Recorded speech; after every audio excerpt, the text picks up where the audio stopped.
Hi, I'm Val Vacante, VP of Solutions Innovation at dentsu, and we are here at South by Southwest 2024, and we just wrapped the panel, Designing the Future, How Innovators Create What's Next. And I am joined here by my fellow panelist, Chris Down. I'm Chief Design Officer at Mattel, and toys every day, all the time. And Chris, in the session, we talked about what it takes to innovate.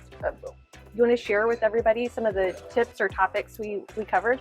Yeah, I mean, there were a lot of things. It was an amazing panel. I mean, obviously, having Google, having dentsu, having Pepsi, all there with different perspectives, but it felt like we were all kind of coming back to a common theme around being consumer oriented. And understanding both the nature and the dynamic of how consumers engage with product today and are connected.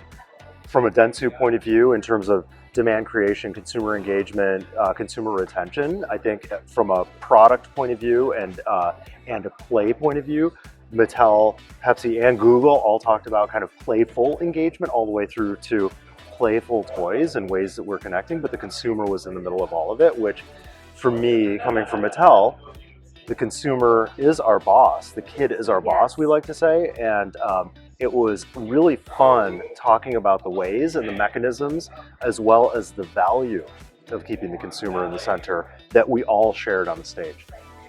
Thank you so much. And one of the things that was exciting when we talk about kind of putting the consumer in the designer seat almost. There was the example we talked about, the product playground, which we actually worked together on Hot Wheels ID, one of the featured products that you discussed. Mm-hmm. And in that particular engagement, it was great because we were actually able to go in stores with kids and families and then actually be at the house, watch them play, and then put the pencil or pen in some cases and getting them to sort of sketch out the ideas to inspire the team.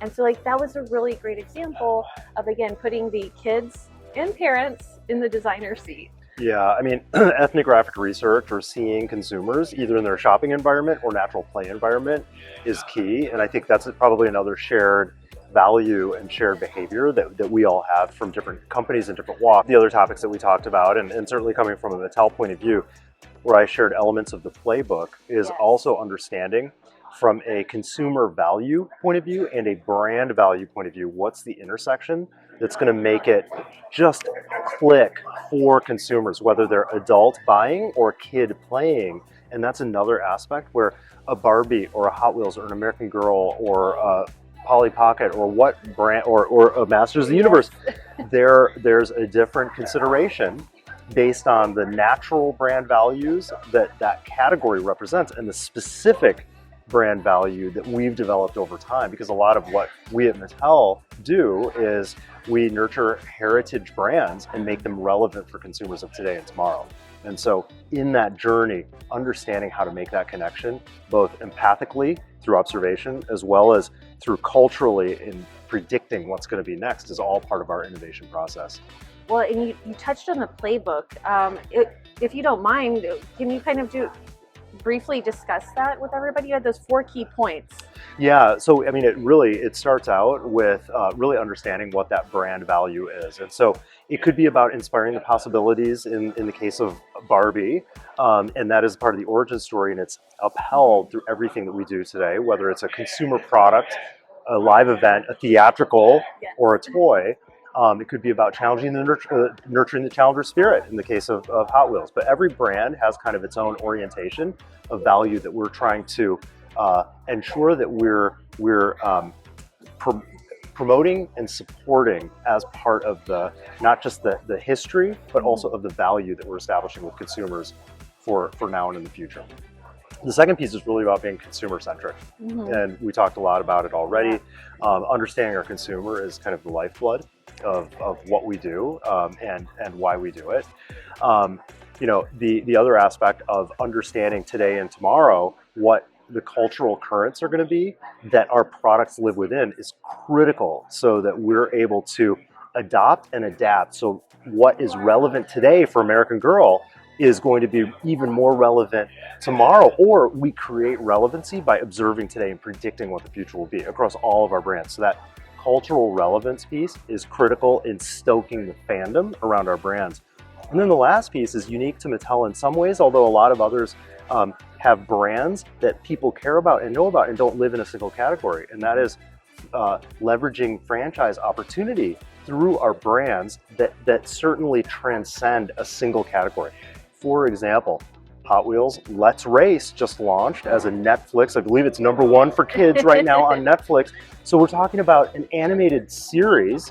At the same time, we have the #1 selling toy with the basic car in the world.